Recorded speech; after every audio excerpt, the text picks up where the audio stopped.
konstitusional dan tidak diatur dalam Undang-Undang Dasar 1945. Ketika mengumumkan anggota Kabinet Indonesia Bersatu Jilid 2, Presiden SBY menegaskan bahwa menteri-menteri yang memiliki beban tugas lebih akan didampingi oleh wakil menteri. Penegasan tersebut berdasarkan kepada Undang-Undang Nomor 39 Tahun 2009 tentang Kementerian Negara yang memberikan keleluasaan bagi Presiden untuk menentukan apakah posisi wakil menteri diperlukan atau tidak. Sementara itu, pakar hukum tata negara Yusril Issa Mahendra menegaskan jika satu-satunya jabatan wakil yang disebut dalam Undang-Undang Dasar 45 hanya jabatan wakil presiden dan tidak disebutkan adanya posisi wakil menteri. Dengan kata lain, menurut Yusril, keberadaan wakil menteri berpotensi besar menimbulkan overlapping dan konflik internal. Selain itu, jabatan wakil menteri dianggap bisa mengacaukan birokrasi pemerintahan, tidak efisien, dan menimbulkan potensi konflik di sebuah negara. Jabatan wakil menteri sebelumnya dipersoalkan oleh Gerakan Nasional Pemberantasan Korupsi. Mereka menguji pasal 10 Undang-Undang Kementerian Negara yang memberikan wewenang kepada Presiden untuk mengangkat wakil. Dari kalian yang legenda, kapal api jelas lebih enak.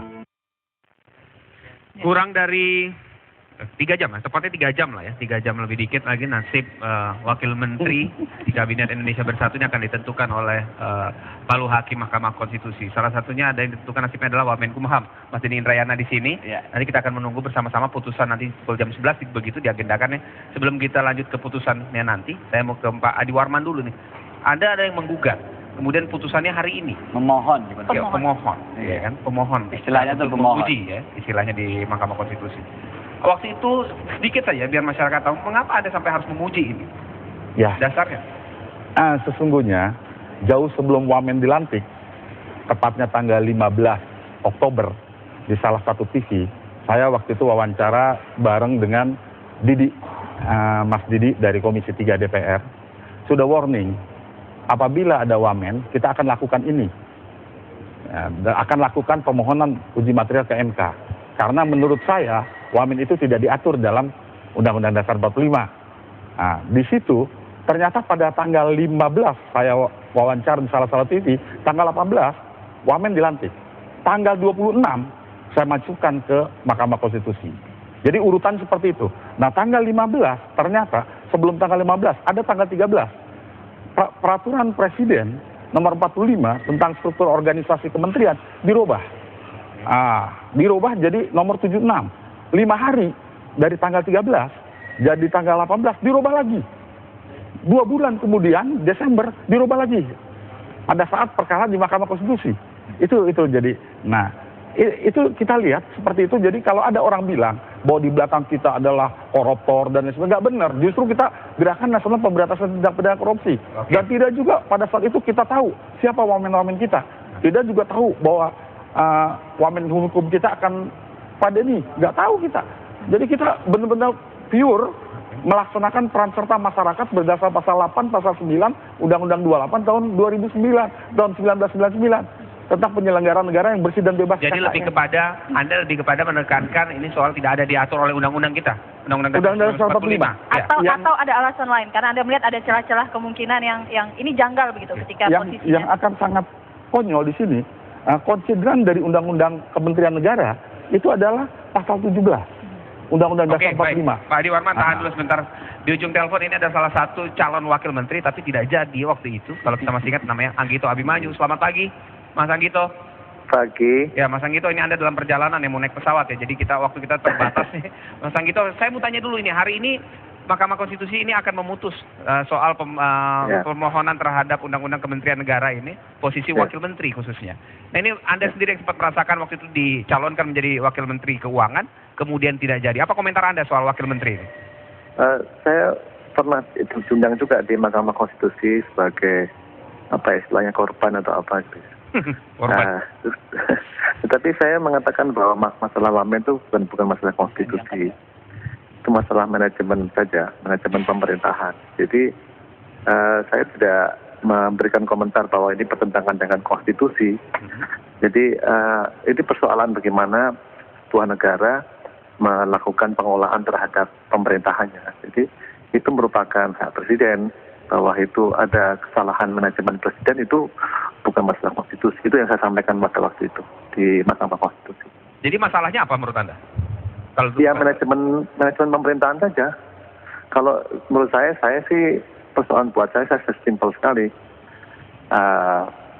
Tidak, itu adalah hak presiden, dan bahwa kemudian saya tidak jadi, ya itu adalah masalah manajemen pemerintahan saja. Oke, waktu itu kan ada gagal dilantik Ya. atau tidak jadi, Ya. itu kan masalah eselon saja kan. Kemudian kita tahu wakil menteri sekarang ada juga yang eselonnya belum sampai tapi bisa. Anda tidak melihat ini ada upaya-upaya waktu itu Anda tidak, kemudian sekarang dibenahi supaya ada yang masuk? Nggak ada. Menurut saya waktu itu sudah masuk, sudah itu kan saya sudah 1A dan dilantik. Kemudian Bapak Presiden melantik wakil menteri yang lain, itu hak presiden. Menurut saya sih simpel saja.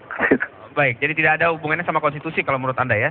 Kalau saya tidak ada. Kalau masalah bahwa itu anggaran, nambah beban anggaran itu ya kan diukur saja apakah pengeluaran anggaran untuk wamen itu sepadan dengan kinerja dari pemerintahan.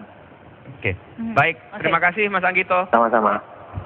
Menarik ya, kita sambil melihat Twitter juga ya Rizky ya. Tadi ada beberapa komentar yang mengatakan kalau sudah ada posisi wakil menteri, ngapain aja kerja dirjen.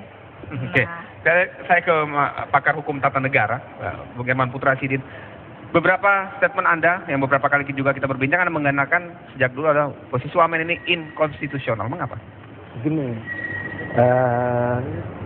posisi wamen itu tidak otomatis dia inkonstitusional, ya. Ini lembaga ini tidak diatur dalam Undang-Undang Dasar, tapi bukan berarti ketika dia diadakan menjadi inkonstitusional, gitu. Tapi kalau sebuah lembaga negara diadakan, kemudian ternyata ketika kita raba kelaminnya tidak jelas apakah ini laki-laki perempuan, maka bisa saja dia menjadi inkonstitusional di situ. Oleh Undang-Undang Kementerian Negara diadakanlah lembaga namanya Wakil Menteri ini. Tapi kemudian menyusup dalam penjelasan Undang-Undang Kementerian Negara ini bahwa wamen itu adalah pejabat karir dan bukan anggota kabinet. Ini menurut saya membuat kelamin dari wakil menteri itu menjadi tidak jelas di situ. Ini kelaminnya apa? Yang pasti menurut Undang-Undang Dasar, wamen ini adalah kelaminnya Kementerian Negara di bab tentang Kementerian Negara dalam Undang-Undang Dasar. Tidak ada hubungan dengan kepegawaian negara yang harus pejabat karir, yang kemudian dia bukan anggota kabinet. Itu tidak ada Jadi menurut Anda relasional wamen di situ. itu harusnya memang bagian dari kabinet, jangan disebutkan bukan bagian dari kabinet. Nggak perlu disebut apakah dia bagian dari kabinet, bukan bagian dari kabinet. Nggak masukkan aja, nggak ada masalah di situ, gitu. Tapi undang-undang ini dimasukkan di situ berarti ada sesuatu yang dipaksakan di norma ini di situ. Ada sesuatu yang menyusup politik hukum untuk memasukkan namanya pejabat karir, tapi tidak kuat juga untuk menyatakan dirinya bahwa saya adalah bagian dari kabinet di situ. Membuat institusi namanya wakil menteri ini menjadi tidak jelas, memberikan tidak jaminan kepastian hukum. Nah, kondisi seperti ini bisa membuat wamen ini menjadi inkonstitusional. Seperti itu. Tapi kelembagaan wamen ini kalau misalnya direkonstruksi, maka kelembagaan ini bisa jadi konstitusional. Karena saya sering mengatakan ada 3 pos menteri yang sebenarnya karena kebutuhan konstitusional harus ada wamen. Mendagri, Menlu, sama Menhan. Karena Mendagri, Menlu, Menhan ini adalah memiliki tugas konstitusional jikalau presiden, wakil presiden berhalangan bersamaan, dia langsung melaksanakan tugas presiden. Belum sampai di situ, saya belum sampai di situ. Nah, ada juga posisi menteri yang membutuhkan karena kebutuhan manajerial, karena undang-undang memberikan tugas langsung kepada dia.